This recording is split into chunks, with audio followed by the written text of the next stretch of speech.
પાણવીના પૂંજા ડોડિયા. વલભીપુર પાસે પાણવી ગામ આવેલું છે. ત્યાં એક રજપૂત ભક્ત પૂંજા ડોડિયા થઈ ગયા. ખૂબ ધર્મિષ્ઠ, તપ ત્યાગમાં રુચિ, સાંસારિક બાબતે સહેજે વૈરાગ્ય, સાધુ મહાત્માઓની સેવા કરે, કથા સાંભળે, ખૂબ પવિત્ર જીવન. તેમને અંતરમાં એક તલસાટ હતો કે આ દેહે કરીને ભગવાનને પ્રાપ્ત કરવા છે. એ માટે તેઓ સંતો મહંતોની કુટીરોમાં, મઠ મંદિરોમાં બધે ફરી વળ્યા, પણ ક્યાંય શાંતિ થઈ નહીં. જેની પાસે તેઓ જતા તે બાવા સાધુઓ જ તેમને કહેતા કે આ કળીકાળમાં ભગવાન મળવા અશક્ય છે. આ સાંભળી તેમનું અંતર વલોપાત કરતું. છેવટે પૂંજા ભક્તે નક્કી કર્યું કે ભગવાન પ્રત્યક્ષ ન મળે તો આ જીવન જીવ્યાનો શો લાભ? કોઈ પવિત્ર તીર્થભૂમિમાં જઈને દેહનો ત્યાગ કરી દેવો એ જ ઉત્તમ માર્ગ છે. તેઓ જાણતા હતા કે તળાજા પાસે નાના ગોપનાથ મહાદેવનું મોટું શિવલિંગ સમુદ્ર કાંઠે છે. ત્યાં દર પૂનમે પાણીની ભરતી આવે ને શિવલિંગને ડૂબાડી દે છે. પૂંજા ભક્ત પૂનમે ત્યાં પહોંચ્યા ને શિવલિંગને બાથ ભરીને બેસી ગયા. એમ કે પાણીની વેળ ફરી વળશે ને જીવ શિવને પામી જશે, દેહને દરિયો લઈ જશે.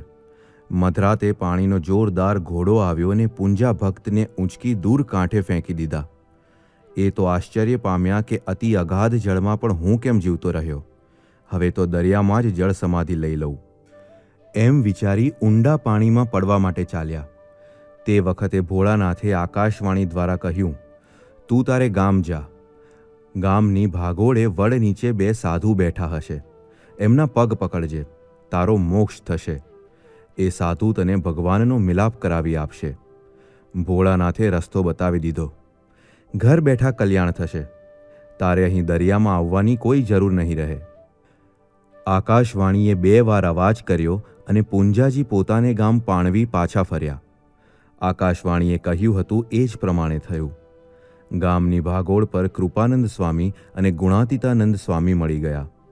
સંતોનો સૌમ્ય વેશ, ભજન કીર્તનમાં વૃત્તિ, ભગવન્મય જીવન, આ બધું પૂંજા ભક્તને પહેલીવાર જોવા મળ્યું. તેમણે સંતોને ભાવથી પગે લાગીને પૂછ્યું કે સ્વામિનારાયણ કોણ છે? કૃપાનંદ સ્વામી કહે, ભાઈ, અમે સ્વામિનારાયણના આશ્રિત સાધુ છીએ. એ અમારા ઈષ્ટદેવ છે. પણ તમે કોણ છો? પૂંજાભાઈએ ગોપનાથની વાત કરી. સ્વામી કહે, મોક્ષ માટે ક્યાંય ભટકવાની જરૂર નથી. આજે તો ઘર બેઠા કલ્યાણ થાય છે. આજે ભગવાન સ્વામિનારાયણ પ્રગટ વિચરે છે.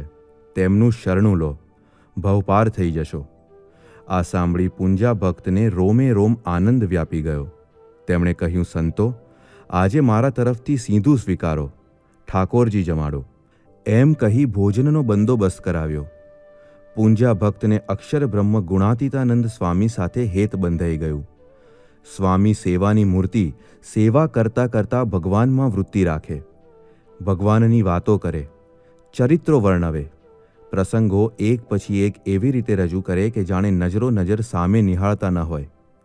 પૂંજા ભક્તે કહ્યું, હવે તમે મહારાજને ક્યારે મળશો? અમે અહીંથી સીધા ગઢડે જ જવાના છીએ ને ત્યાં મહારાજ બિરાજે છે.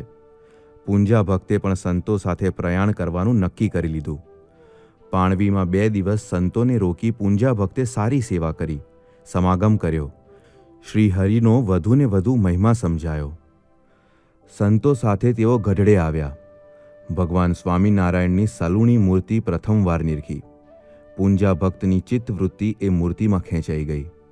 જુગ જૂની ઓળખાણ હોય તેમ શ્રી હરિ પણ તેમને બાથમાં લઈને મળ્યા. પૂંજા ભક્ત ગઢડા 5 દિવસ રોકાયા. શ્રી હરિએ તેમને આશ્રિત કર્યા. તેમને શ્રી હરિની મૂર્તિમાં અનહદ સ્નેહ થઈ ગયો. અંતરનો શુદ્ધ ભાવને અસાધારણ પ્રેમ પ્રગટ ભગવાનમાં લાગી ગયો. તેઓ પાણવીથી દર એકાદશીએ ગઢપુર દર્શને આવતા. શ્રી હરિની મરમાળી મૂર્તિને અંગ અંગ નિરખી અંતરમાં ઉતારતા. એમની દર્શન પ્યાસી આંખો શ્રી હરિના મુખમંડળ પરથી ખસતી નહીં. પાણવી પાછા જતા તેમના પગ ભારે થઈ જતા. હૈયું દાદાના દરબારની રચકણોમાં ખોવાઈ જતું. અંતર અક્ષર ઓરડીમાં લીંપાઈ જતું. ચિત્ત એ ચતુર સુજાણની સોહામણી છવિમાં ચોંટી જતું. એ જતા ત્યારે લાગતું કે પ્રાણ પ્રીતમમાં પરોવાઈ ગયા છે. હવે ફક્ત શબ પાણવી તરફ સંચરી રહ્યું છે. પૂંજા ભક્તે પાણવીના આસપાસના ગામો કારિયાણી, ઝિંઝાવદર, સારંગપુર, બોટાદ વગેરેના હરિભક્તોને કહી રાખેલું કે જ્યારે જ્યારે મહારાજ તમારે ગામ પધારે કે પસાર થવાના હોય તો પણ તાબડતોબ સંદેશો પહોંચાડશો, હું તરત દર્શને આવી જઈશ. એકવાર શ્રી હરિ કારિયાણી પધાર્યા. વસતા ખાચર તરત સંદેશો પાઠવી ન શક્યા. બીજે દિવસે જમરાળાવાળા ગંગારામ દવે કારિયાણી લોટ માંગવા આવ્યા. તેમની તાંબડી વસતા ખાચરે લોટથી છલકાવી દીધીને કહ્યું, ગોરજી, સીધા પાણવી જાઓ ને પૂંજા ભક્તને કહો મહારાજ કારિયાણી બિરાજે છે. ગંગારામને પગ ઘસીને અડધો દિવસ ફરે ત્યારે માંડ તાંબડી ભરાય. તે આમ સહજવારમાં લોટ મળી ગયો. એના હરખમાં પાણવી પહોંચ્યા. બરાબર તે જ વખતે પૂંજાભાઈ ખેતરમાં હળ આંખવા ગયા હતા.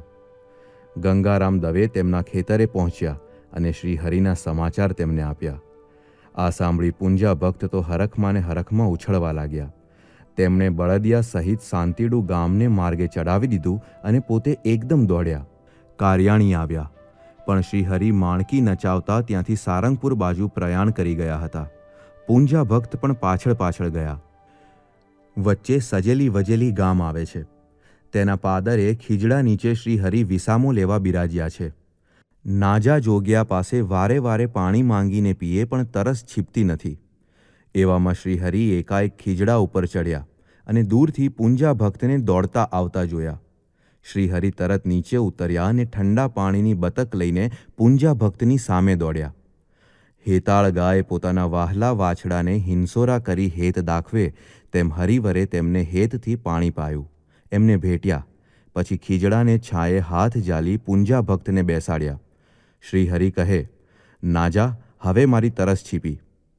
પછી તો પૂંજા ભક્ત શ્રી હરિ સાથે સારંગપુર ગયા ને મોડી રાત સુધી સમાગમ કરી પાણવી પાછા ગયા. આવો તેમને શ્રી હરિ વિશે સ્નેહ ભાવ હતો. અક્ષર બ્રહ્મ ગુણાતીતાનંદ સ્વામી કથા પ્રસંગમાં પૂંજા ડોડિયાને યાદ કરતા કહેતા, પૂંજો ડોડિયો મહારાજના દર્શને આવ્યા તે ઘનશ્યામદાસ એટલે કે નાજા જોગ્યાને મહારાજે કહ્યું, એને રોટલા ખવડાવો. ત્યારે તે કહે, એવા ચિંથરિયાને રોટલા શું ખવડાવે? પણ ગરીબ જેવો હોય તે મહાસમર્થ હોય, કોઈને ઓળખાય નહીં. વળી કહેતા, પૂંજા ભક્તને ત્યાં અમે અને કૃપાનંદ સ્વામી જઈએ ત્યારે અડધી રાત પછી સૂવે.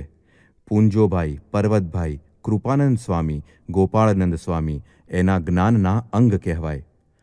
પૂંજો ભક્ત ખરેખરા ભક્ત હતા. શ્રી હરિનો તો તેમને અપાર મહિમા, પણ શ્રી હરિની માણકી ઘોડીનો પણ તેમને બહુ મહિમા. અહો, આ માણકી પર સાક્ષાત ભગવાન બેસે છે, તેના કેટલા મોટા ભાગ્ય કહેવાય. એમ સમજી માણકીને માટે તેઓ જાતે સરાઉ ખડ વીણી લાવતા.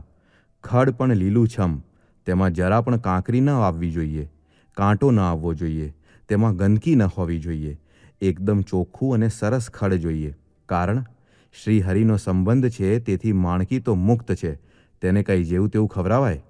જ્યારે ગઢડાના શિખરબદ્ધ મંદિરનું કામ ચાલતું ત્યારે તેમાં પૂંજા ભક્તે તનતોડ મહેનત કરી હતી. પોતાની દીકરી અમૃતબાને પૂંજા ભક્તે એવો રંગ લગાડ્યો કે તેના અંતરમાંથી સંસાર સરી ગયો. જમાઈ જસાજીને પૂંજા ભક્તે વાતો કરી એવો વૈરાગ્ય ચઢાવ્યો કે તેને સંસાર ખારો ઝેર થઈ ગયો. પછી તેને શ્રી હરિ પાસે લઈ ગયા અને દીક્ષા અપાવી સાધુ કરી દીધો. દીકરી દાદાના દરબારમાં સાંખ્ય યોગી બાઈઓ ભેળે સાંખ્ય યોગી થઈને રહી. આમ પોતાના સંબંધમાં આવનાર કેટલાયને તેમણે સંસારથી વિરક્ત કરી શ્રી હરિમાં જોડી દીધા હતા. એકવાર નિયમ મુજબ પૂંજા ડોડિયા એકાદશીએ ગઢપુર જવા નીકળ્યા. એ સંવંત 1886ની જેઠવત એકાદશી હતી. આગલા જ દિવસે દશમીના રોજ શ્રી હરિ સ્વધામ સિધાવી ગયા હતા તે તેમને ખબર નહોતી. માણકી માટે ચારો લઈને એ તો નીકળ્યા.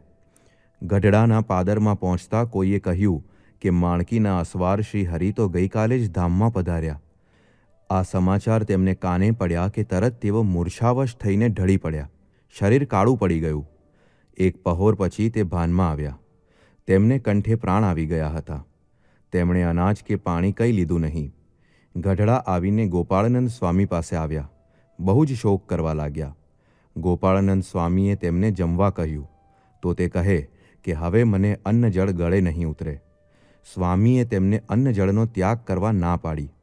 ત્યારે પૂંજાભાઈ કહે, મને ગળાની નીચે કંઈ ઉતરતું જ નથી અને હું જાણીને ન લેતો હોઉં તો મને સર્વે પરમહંસના સમ છે. મને મહારાજની ઈચ્છાથી જ આમ થયું હોય તો તેઓ મને 13માને દિવસે તેડી જશે. આ બધા દિવસો તેમણે અન્ન જળ લીધા વિના એક જુવાનની જેમ જ કાર્ય કર્યું. 13માને દિવસે સૌ જમી રહ્યા પછી તેમણે દેહ છોડી દીધો.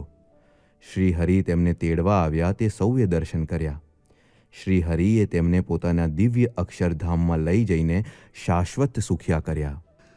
પૂંજા ડોડિયાનો પરિવાર આજે 7મી પેઢીએ હયાત છે. પૂંજાભાઈના બહેચરભાઈ, તેના અમરસિંહ, અમરસિંહના મલુભાઈ, તેના વાઘુભાઈ, વાઘુભાઈના માનસંગભાઈ હાલ BAPS મંદિર પાણવીના પૂજારી તરીકે સેવા આપે છે. માનસંગભાઈને 2 દીકરા, કનકભાઈ અને જયદેવભાઈ. કનકભાઈ BAPS મંડળ સંચાલક છે. તેમનો દીકરો અક્ષર છે. આમ 7મી પેઢીએ સત્સંગ પાકો રહ્યો છે.